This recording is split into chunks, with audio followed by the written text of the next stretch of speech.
ሰላም እንደምናላችሁልን ክብራን የታላቁ ማንቸስተር ዩናይትድ ደጋፊዎች የዛሬ ማች ዳይ ነው ወይም የጨዋታ ቀን ማንቸስተር ዩናይትድ ወደ ዮርክሻየር ግዛት ወደ ሊድስ ያቀናና በኤርላንድ ሮድ ከዳንኤል ፋርኩ ሊድስ ዩናይትድ ጋር ጨዋታውን ያከናውናል። ስለ ጨዋታው ሀሳቦችን ልናነሳ በጥቂቱ ተገናኝተናል። ስለምታደምጡን ቆይታችሁን ከኛ ጋር ስለምታደርጉ ከልብ እናመሰግናለን። ስለ ደርቢው አመጣጥ እናወራለን። ይሄ የላንክሻየርና የዮርክሻየር ግዛት ደርቢ እንዴት መጣ? ስለ ሮዝ ጦርነት በጥቂቱም እናነሳለን። በፎርም ላይ ነው የሚገኙት። በጥቂቱም ቢሆን መጠነኛ የፎርም ለውጥ ላይ ነው የሚገኙት። ጥሩ መጫወት ጀምረዋል ሊድስ ዩናይትዶች።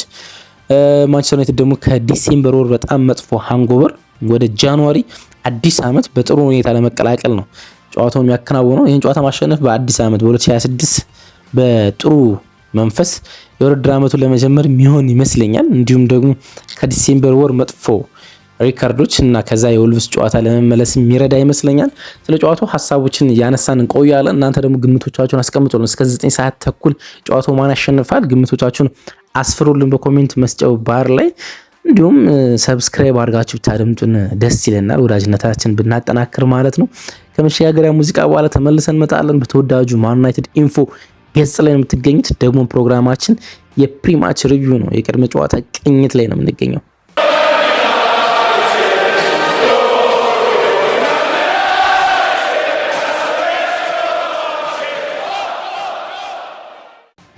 ዘሮዝ ደርቢ ይሉታል። ይሄን ደርቢ ሲጠሩት ማለት ነው። ስያሜ የመጣ 18ኛው ክፍለ ዘመን ላይ ሁለቱ የእንግሊዝ ሀያላን ግዛቶች ላንክሻየር እና ዮርክሻየር 18ኛው ክፍለ ዘመን ላይ ስለነበራቸው ጦርነት እና የጦርነቱ ስም ዘሮዝ ራይቫላር ዘሮዝ ዋር ይባል ስለነበረ አሁንም ደርቢውን ዘሮዝ ዋር ይሉታል።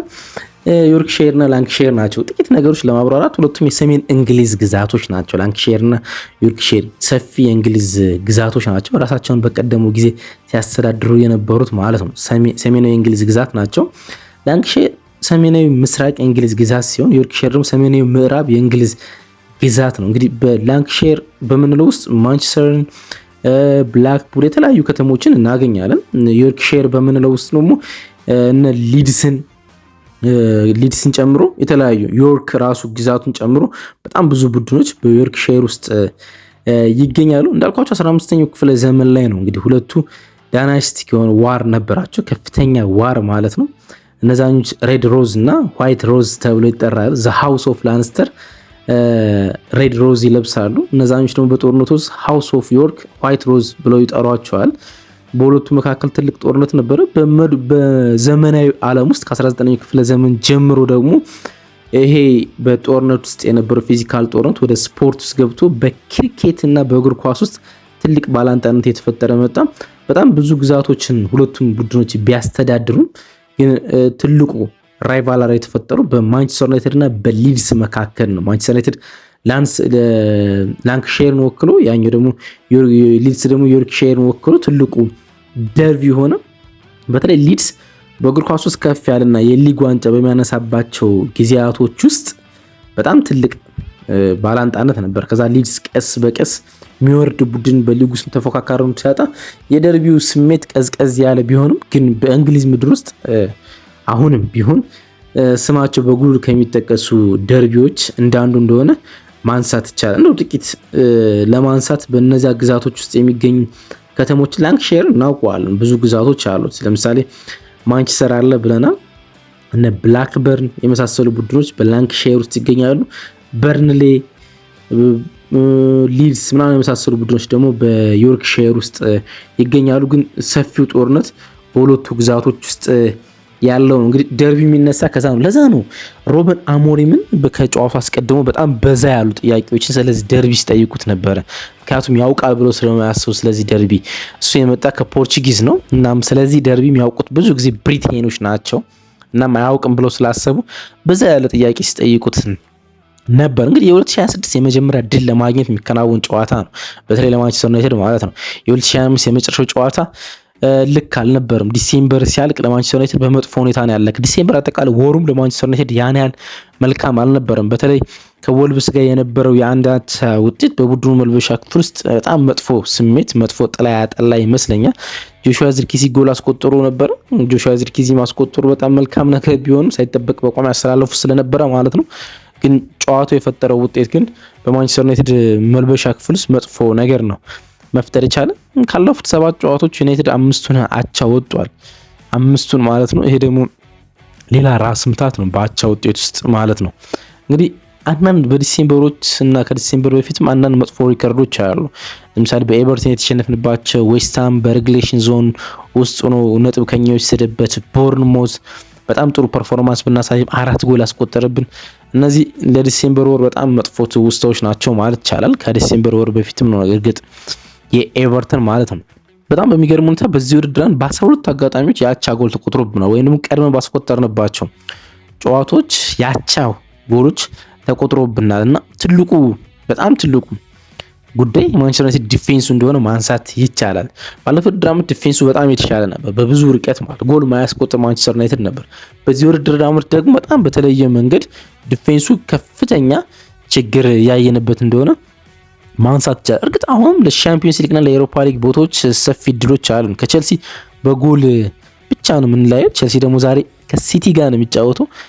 ከሊቨርፑል ደግሞ የ3 ነጥብ ልዩነት ብቻ ነው ያለን። ሊቨርፑል የሚቀጥለው ሐሙስ ከአርሰናል ጋር ይጫወታል። ስለዚህ ወደ ቶፕ 4 መምጣት በጣም ቀላል ነው። አሁንም በፎርም 3 ጨዋታዎች የምናሸንፍ ከሆነ በጣም በተረጋጋ ሁኔታ ወደ ቶፕ 4 ውስጥ መምጣት እንደምንችል ማየት ይቻላል፣ ዝም ብለን ስንመለከተው ማለት ነው። እንግዲህ ሊድስ ወደ ፎርም እየመጣ ነው። አንዱ ጉዳይ እሱ ነው። ያለፉት 6 ጨዋታዎች በዲሴምበር ወር ውስጥ ምንም አይነት ሽንፈቶችን አላስተናገድም። እርግጥ ያሸነፋቸው 2 ብቻ ናቸው፣ ሌሎች አቻ ናቸው። ግን የዳንኤል ፋርክ ቡድን ወደ ፎርም እየመጣ እንደሆነ ማንሳት ይቻላል። ለዛ ደግሞ አንድ ትልቅ ሰው አላቸው፣ ዶሚኒክ ካልቨርት-ሊዮን ካለፉት 10 ሲዝን በ8ቱ ከኤክስጂ አንደር ፐርፎርም ነው ያደረገ ዝቅተኛ ማለት ነው። አሁን ደግሞ ከኤክስጂ ከፍ ባለ ፐርፎርማንስ ነው የሚገኘው። ያለፉትን 3 የሜዳው ጨዋታ ጎል ማስቆጠር ይችላል።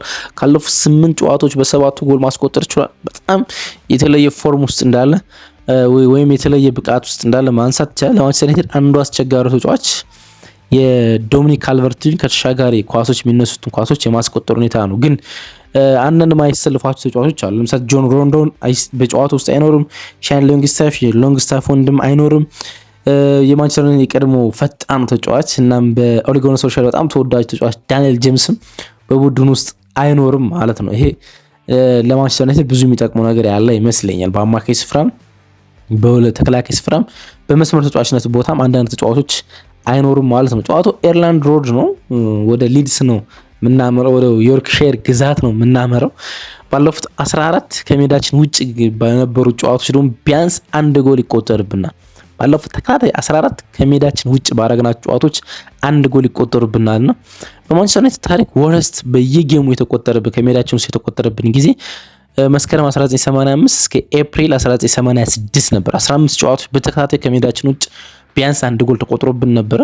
አሁን ሊድስ ጎል የሚያስቆጠርብን ከሆነ ከዚህ በጣም መጥፎ ሪከርድ ጋር ማች እናደርጋለን። ስለዚህ ያ እንዳይፈጠር ማድረግ አለብን። የማንቸስተር ዩናይትድ ስኳድ በጣም እንደጠበበ እርግጥ ነው።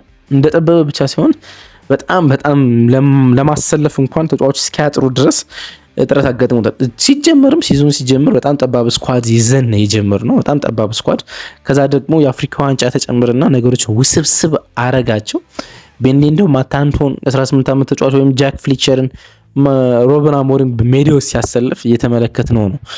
ያን ያህል የማንቸስተር ዩናይትድ ስኳድ በጣም ጠቧል። በዚህኛው ጨዋታም እነዚህ 2 ወጣት ተጫዋቾች ይጠበቃሉ፣ ሻርላሲን ጨምሮ ማለት ነው።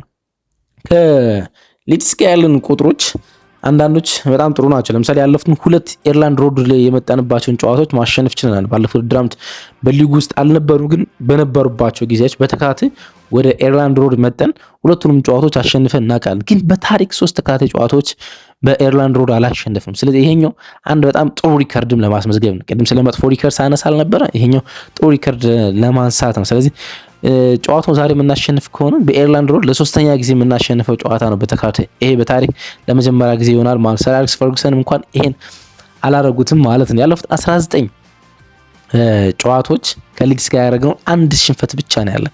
1 ሽንፈት ብቻ ማለት 6 ወጥተን 12ቱን አሸንፈናል። ሴፕቴምበር 2002 ነው ለመጨረሻ ጊዜ ሊድስ እኛን ማሸነፍ የቻለ ማለት ነው። ያን ያህል በሊድስ ላይ በጣም ጥሩ ሪከርድ እንዳለን ማንሳት ይቻላል። በአዲስ ዓመት መጀመሪያ ሰሞን ስንገናኝ ይሄ ለ5ኛ ጊዜ ነው። ይሄ አዲስ ዓመት 2026 የመጀመሪያው ጨዋታ ላይ ስንገናኝ ለ5ኛ ጊዜ ነው። በ4ቱ ሊድስ ማሸነፍ አልቻለም። በሶስቱ አቻ በአንዱ ሽንፈት አጋጥሞናል። በአዲስ ዓመት ሊድስን ስናገኘው ሪከርዳችን ጥሩ አይደለም። ለምሳሌ አንዳንድ ቁጥሮች ልንገራችሁ። 1931 በአዲስ ዓመት 1931 እንደገባ አግኝተናቸው 0-0 የተለያየን። 1958 እንደገባ በመጀመሪያው ሳምንት አግኝተናቸው 1-1 የተለያየን። 1994 አግኝተናቸው 0-0 የተለያየን። 1969 ነው 2-1 እነሱ ያሸነፉ ነው ማለት ነው። አሁን ሊድስን በአዲስ ዓመት እንደገባ ወይም ደግሞ በአዲስ ዓመት በመጀመሪያ ሳምንት የሚከናወኑ የሊግ ጨዋታ ለማሸነፍ እንጫወታለን። ግን ደግሞ ማንቸስተር ዩናይትድ አዲስ አዳጊ ቡድኖች ማሸነፍ በጣም አብዝቶ ይቀለዋል። ባለፉት 25 ከአዲስ አዳጊ ቡድኖች ጋር ያደረገው ጨዋታ ውስጥ ምንም ሽንፈት የለውም። ዩናይትድ 22ቱን አሸንፎ 3ቱን አቻ ወጥቷል። ወደ ሊጉ በመጡበት ጊዜ ዩናይትድ ለማሸነፍ አብዝቶ ይቸግራል። ለመጨረሻ ጊዜ ዩናይትድ በአዲስ አዳጊ ቡድን የተሸነፈው በዋትፎርድ ነው። ኖቬምበር 2021 በዋትፎርድ የ1-1 ሽንፈት የደረሰበት የኦሊ ጉናር ሶልሼር የመጨረሻ ጨዋታ ነው። ሁላችንም እናስታውሰዋለን። ከዛ ጨዋታ በኋላ ኦሊ ጉናር ሶልሼር ከቡድኑ እንደተሰናበት አሰልጣኝነት እንደተሰናበት እናስታውስ። ለመጨረሻ ጊዜ አድጎ ማንቸስተር ዩናይትድ ማሸነፍ የቻለው ዋትፎርድ ነው። ከዛ ውጭ ያደጉ ቡድኖች ወደ ሊጉ የመጡ አዲስ አዳጊ ቡድኖች ዩናይትድን ለማሸነፍ አብስተው ሲቸገሩ እንመለከታለን። ዩናይትድ በ3 ዲፌንስ ወይስ በ4 ዲፌንስ ይወጣ 3-4-3 ወይስ ወደ 4-4-2 ይመጣል የሚለው ኢንተረስቲንግ ጉዳይ ነው። ባለፈው ከኒውካስል ጋር በዛ አስደናቂ ፐርፎርማንስ ከተጫወተ በኋላ ከወልቭስ ጋር በ3-4-3 ቡድን ሲጫወት ተመልክተናል። ሩበን አሞሪም እኔ ብዙ ያልወደድኩት እናም ልክም ያልመሰለኝ አስተያየት ወልቭስ በ3-4-3 ስለሚጫወት በተመሳሳይ ፎርሜሽን ለመጫወት ነው ወደዛ ፎርሜሽን የተመለስ ነው ብለዋል። ግን ወልቭስን ተመልክተ አጫወት የምትቀይርበት አይነት ቡድን አይደለም። እርግጥ ወልቭስ ከማንቸስተር ዩናይትድ 1 ነጥብ ከወሰደ በኋላ ከዌስትሃም 3 ነጥብ መውሰድ ችሏል። ወደ አሸናፊነት መጥቷል። ግን ቢሆንም ወልቭስን አይተ ፎርሜሽን የምትለውጥበት አይነት ቡድን አይመስለኝም። ልክም አይደለም። እንግዲህ እንደ ላይን አፕ በማንቸስተር ዩናይትድ ውስጥ እኛ በባክፎር ይጫወታል ብለን አስባለን። ሴን ሌመንሰን በግብ ጠባቂነት፣ ዲያጎ ዳሎ፣ አይደን ሄቨን፣ ሊሳንድሮ ማርቲኔዝ እና ሉክ ሾው በተከላካይነት፣ ማኑኤል ጋርሲ እና ካስሜሮ በአማካይነት እንዲሁም ዶርጉ፣ ዝርኪዚ እና ማቲያስ ኩኛ ከሴስኮ ጀርባ ያለውን ቦታ ያጠቃሉ ብለን እናስባለን። ኦፕታ ጨዋታውን የማሸነፍ ግምት ለማንቸስተር ዩናይትድ ነው የሰጠ። በኤርላንድ ሮድ ማንቸስተር ዩናይትድ 41.7% ይሄን ጨዋታ ያሸንፋል ብሎ ሲገምት፣ ሊድስ ደግሞ 32.8% ይሄን ጨዋታ ያሸንፋል ብሏል። 25.5% ይሄ ጨዋታ በዳንኤል ፋርክ ወይም ደግሞ በሩበን አሞሪም አሸናፊነት ሳይጠናቀቅ ይቀራል ብሎ ገምቷል። የእናንተን ግምት ደግሞ አስቀምጡ ነው። ጨዋታው ቀን 9 ሰዓት ተኩል በእነሱ ደግሞ ምሳ ሰዓት ላይ ይከናወናል። ስለዚህ የዚህ ሳምንት በተለይ ደግሞ የዛሬ የእሁድ ጨዋታ የመጀመሪያው ጨዋታ ነው የሚሆነው ማለት ነው። ግምቶቻችሁን አስቀምጡልኝ። ማንቸስተር ዩናይትድ ከሊድስ በኤርላንድ ሮድ ማን ጨዋታውን ያሸንፋል ጻፉልን።